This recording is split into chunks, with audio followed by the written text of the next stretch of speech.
Swallows and Amazons by Arthur Ransome. Read by Alex Jennings. Chapter 29. Two Sorts of Fish. "There's nothing for it," said the able seaman. "We shall have to fetch the others, and Captain Flint. It's his sea chest, I'm sure it is, and it's got his pirate book in it." "Let's take Swallow and row," said Roger. But there was no need. For a long time the fish had not been biting, partly perhaps because there were too many fishermen in the boat, and partly, as Captain Flint said, because they knew there was a change coming in the weather. It was very hot, and the air was heavy, and though the wind had died away altogether, there were big, hard-edged, dark clouds lifting slowly over the hills in the south. The whaling party had decided it had done enough whaling, and was on its way home. Susan had said, "Those two have been on Cormorant Island long enough." And Captain Flint, who knew that they were looking for his chest, and was sure that they had been looking in vain, had said, "We'll row across there and give them a tow home."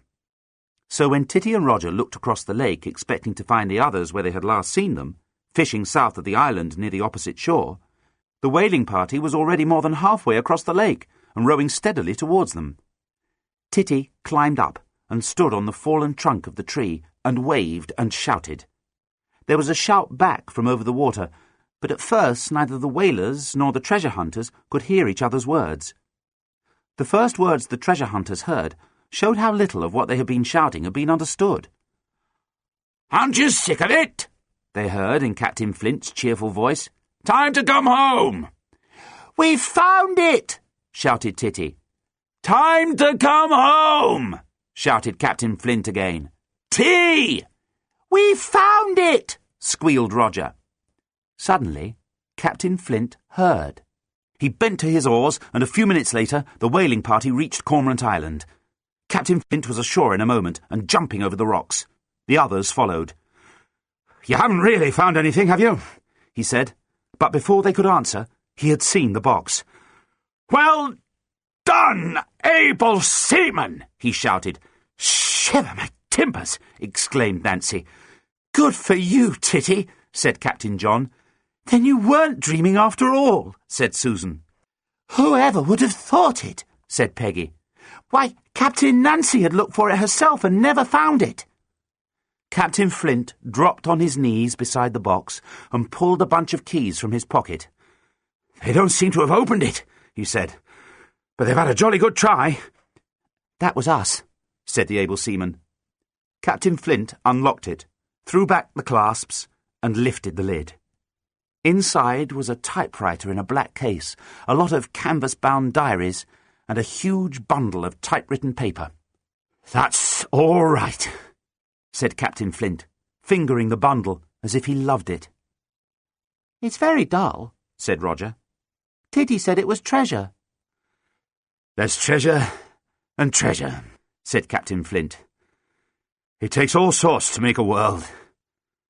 You know, able seaman, I can never say thank you enough to you. If I'd lost this, as I thought I had, I'd have lost all the diaries of my pirate past, and I put all the best of my life into this book. It would have gone forever if it hadn't been for you." "I heard them say they were coming back for it, so I knew it must be here," said Titty. "And it's just what pirates always do. They always mean to come back when they bury anything." "Like dogs to a buried bone," said Captain Flint. "Well, they've lost this bone, though it wouldn't have been much use to them. I can't imagine them settling down to read mixed moss." "What are you going to do about them?" said Captain Nancy. "Let's lie in wait for them and catch them." Captain Flint thought for a moment. Then he said, "I'm not going to do anything at all. I told the police to inquire at the landing places, because I wanted to take any chance there was of getting it back. But I don't want to send anyone to prison." "Prison?" said Nancy. "They ought to be hanged in chains at Execution Dock and rattle their bones in the wind." "They only do that sort of thing to Amazon pirates nowadays," said Captain Flint. "What did you hear them say, able seaman, about fetching their loot away?" "They said, 'We'll come fishing and catch something worth having.'"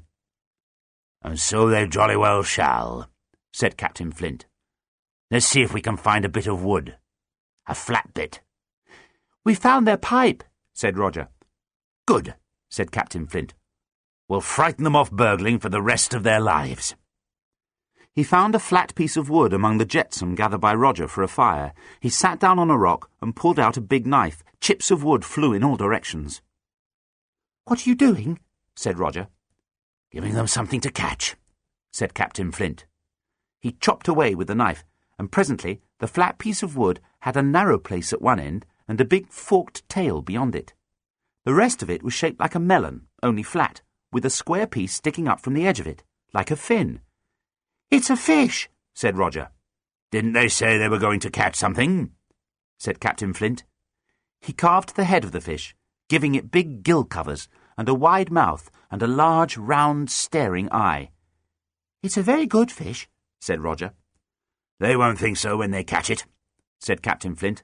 Now, he said, pulling a bit of string from his pocket, we'll tie their pipe to the fish's tail, and we'll bury them both under the stones where they hid my box.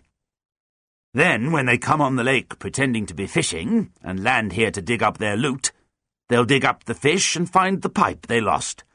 And if they put two and two together, as I expect they will think that somebody was close at hand all the time and heard what they said and knows who they are and all about them. And I should think they'll go off in a hurry, wishing they'd stayed at home. He hove up his box and put the fish and the pipe in the hole where the box had lain. "Half a minute," he said. "They may as well have a sermon at the same time." Taking out his pencil, he wrote in big letters along the side of the wooden fish, "Honesty is the best policy." Then he put it back and covered the fish with stones. "Pile it up with stones," he said, "so it will take them some time to dig to it." And the Amazons and swallows piled in stones until the hole was filled up. "Now it looks just like it did before I began to make a fireplace," said Titty. "Well, that's that," said Captain Flint. "Good luck to them. And now," he said, "if all you people had not been doing exactly what you were doing that night, even if you were supposed to be in bed, I should never have got that box again. I should have been sorry to lose the old box, because it's been with me all over the world. And I should have lost the book I'd been writing all summer in spite of the efforts of Nancy and Peggy to make any writing impossible. Never any of you start writing books. It isn't worth it. This summer has been harder work for me than all the 30 years of knocking up and down that went before it. And if those scoundrels had got away with the box, I could never have done it again. I owe a great deal to all of you, and most of all to the able seaman. Look here, able seaman. You tell me anything in the world that I can get for you, and you shall have it." "You did say that you were going to bring me back a parrot," said the able seaman. "And there isn't anything in the world I'd rather have. If you really meant it," she added. "Was it you who said you wanted a grey one?" "I like green ones best." "It's a long time to wait till next summer," said Captain Flint. "I don't mind waiting," said the able seaman. Just then Captain Flint seemed to think of something suddenly. "Look here," he said. "I must go off at once to tell the police to stop making inquiries. I'll take you across and drop you on your island." "You'll come back for the shark steaks, won't you?" said Susan. "Shark," said Roger. "Did you get a shark?" "A walloper," said Peggy. "I'll do my best," said Captain Flint. "But don't wait for me. I've got a long way to row. Come along." He hove the big box on his shoulder and carried it to his boat. Roger was there before him, looking at the great green and white pike lying on the bottom boards. "Did you catch him?" "We caught him between us." "He's nearly as big as the one I didn't catch. There aren't any like that in Houseboat Bay." "Who's coming with me and who in Swallow?" asked Captain Flint. "I'm going with the shark," said Roger. "There's room for you all," said Captain Flint. "But someone ought to steer Swallow or she'll be all over the place." "I'll steer Swallow," said Titty, really because she wanted to be alone. She had had one idea firm in her head, and had held to it when everyone thought she was wrong. And now, when everybody knew she had been right, just for a minute or two, she did not want to do any talking. Everybody else crowded into the big rowing boat. Captain Flint rode in the bows, looking at his old cabin trunk with its ancient labels. Roger sat on the cabin trunk, looking at the big jaws of the pike. John, Susan, Nancy and Peggy sat in the stern. John held the Swallow's painter, and the Swallow, with the able seaman happy at the tiller, slipped smoothly along in the rowing boat's wake. When Captain Flint had rowed away, leaving the Swallows and Amazons on Wildcat Island, they found a great deal to do. The fire was out, and a new fire had to be made up, and the kettle boiled for tea. The mates, Susan and Peggy, took charge of that. John and Nancy were busy taking down all the fishing rods and the fishing tackle. Roger was looking at the fish. Titty paddled Swallow round from the landing place to the harbour. Then the two captains went to the harbour and joined the able seaman who was waiting for them. They stepped Swallow's mast and then moored her side by side with Amazon, but not so near that the two little ships could bump each other. From the harbour, when their work was done and Swallow and Amazon were both ready for the night, they looked out to sea, away to the southern end of the lake. "Barometer's gone down 2/10 since morning," said Captain John. "When it's as hot as this in the evening, something always happens," said Captain Nancy. "Probably thunder." "Don't like the look of it at all," said Captain John. "There's no wind to speak of, and yet look at that cloud." Titty, too, was looking at the big dark cloud coming up in the south. If it was going to rain, she was thinking, what a good thing it had held off for today to let her find the treasure. The mate's whistle sounded in the camp, and all three of them hurried back to a late tea of bun loaf and marmalade. Almost as soon as tea was over and the mugs rinsed out, Roger said, "Are we really going to have shark steaks for supper?" "Why not?" said Mate Susan. "Mr. Mate," said Peggy, "have you ever scaled shark?" "Not yet," said Susan. "It's awful," said Peggy. "We better start on it at once," said Susan. "It's late anyway." They went down to the landing place where the great green and white mottled fish with its huge head and wicked eyes lay on the stones. They knelt beside it, each with a knife, and began scraping. "You scrape from its middle to its tail, I'll scrape from its head to its middle," said Peggy. The others watched. Roger hung round the mates as near as he could. He could not take his eyes off the fish. "Whatever you do, don't get your hand into its mouth," said Peggy, when Roger tried to measure its head with his hand. "I did once, with a smaller one than this, and I couldn't hold a rope for a month." "Why?" said Roger. "Look at its teeth," said Peggy, and she stopped scraping and opened its huge jaws with a stone. Roger looked in at the rows and rows of sharp teeth pointing backwards and the long teeth like a dog's in the lower jaw. "Perhaps it's a good thing there were no sharks in Houseboat Bay," he said. "Why?" said Peggy. "Well, he's going to bring me a monkey," said Roger. The scales came off easily enough, but flew in all directions. The arms of the two mates were covered with them. They even got scales in their hair. When one side of the fish was scraped, they turned its slippery body over on the stones to scrape the other. Then the shark had to be cut open and cleaned, and that was even worse. It was done, and the mates washed the shark, and their hands, in the lake. Then they carried the great fish up to the camp, and Mate Susan cut it into thick steaks, cutting it clean across from one side to the other and hacking through the backbone. She cut 7 steaks, each one about 2 inches thick. They put all that was left of the pike in the fire. Then, with plenty of butter in the frying pan, they fried the steaks, turning them over and over, spooning up the butter when it ran down into the side of the pan and pouring it over the sizzling chunks of fish until the butter turned dark and the steaks were nicely browned.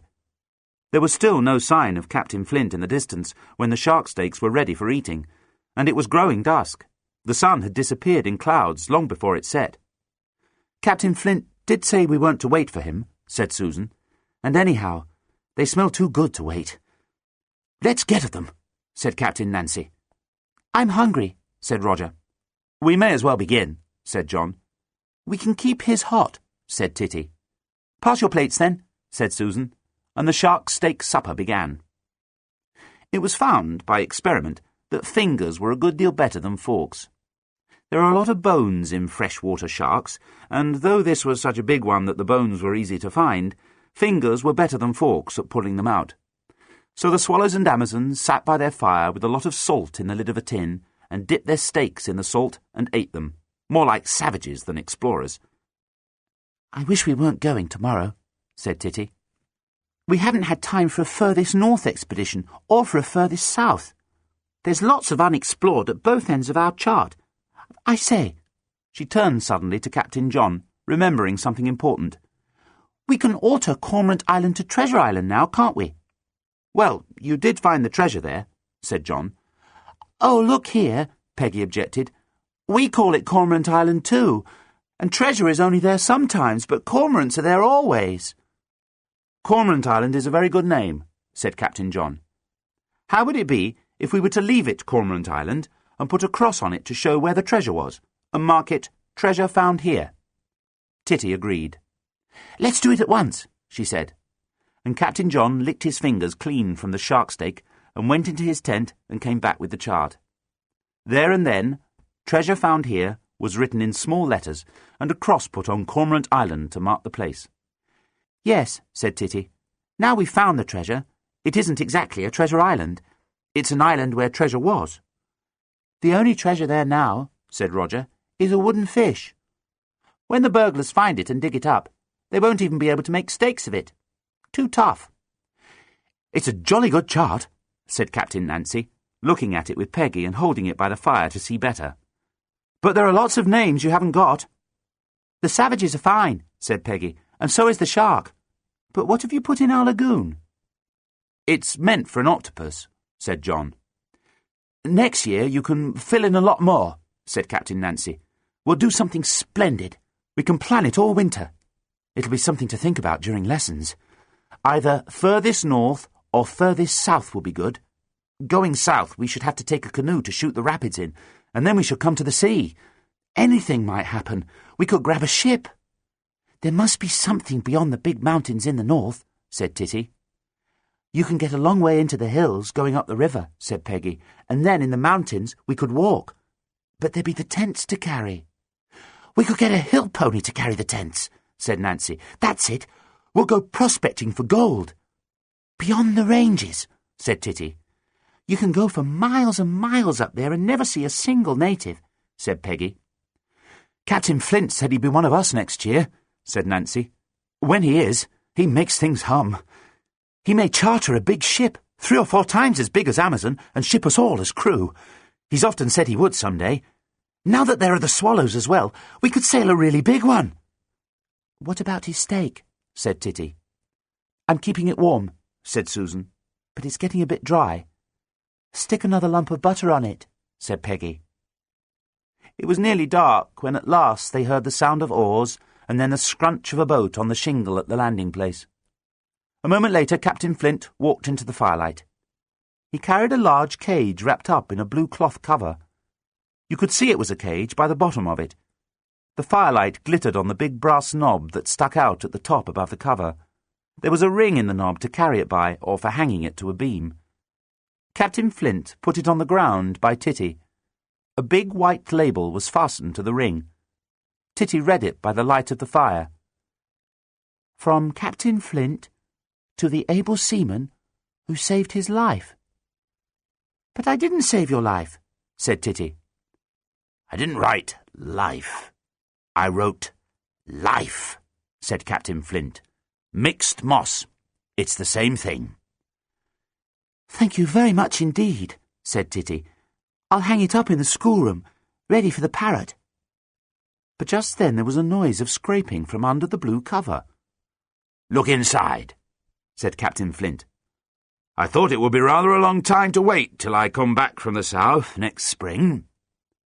Titty lifted the blue cloth cover, and a loud, cheerful voice, rather like the voice of Nancy Blackett, came from beneath it. "Pieces of 8, said the green parrot. "Pieces of 8. "It's never said it before," said Nancy, "and now it'll say it all the time." "Am I really to have it?" said Titty.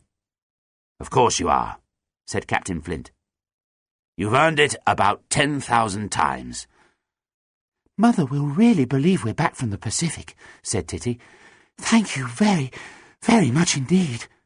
She jumped up and put out her hand. Captain Flint shook it. "It's me that ought to do the thanking," he said. "My monkey will come next year," said Roger. "If you can get your mother to say you may have it," said Captain Flint. "I'll see about it at once. There are monkeys nearer than Africa, and I'm taking my book up to London now that I've got it again. I'll go and look at monkeys by way of a change from publishers.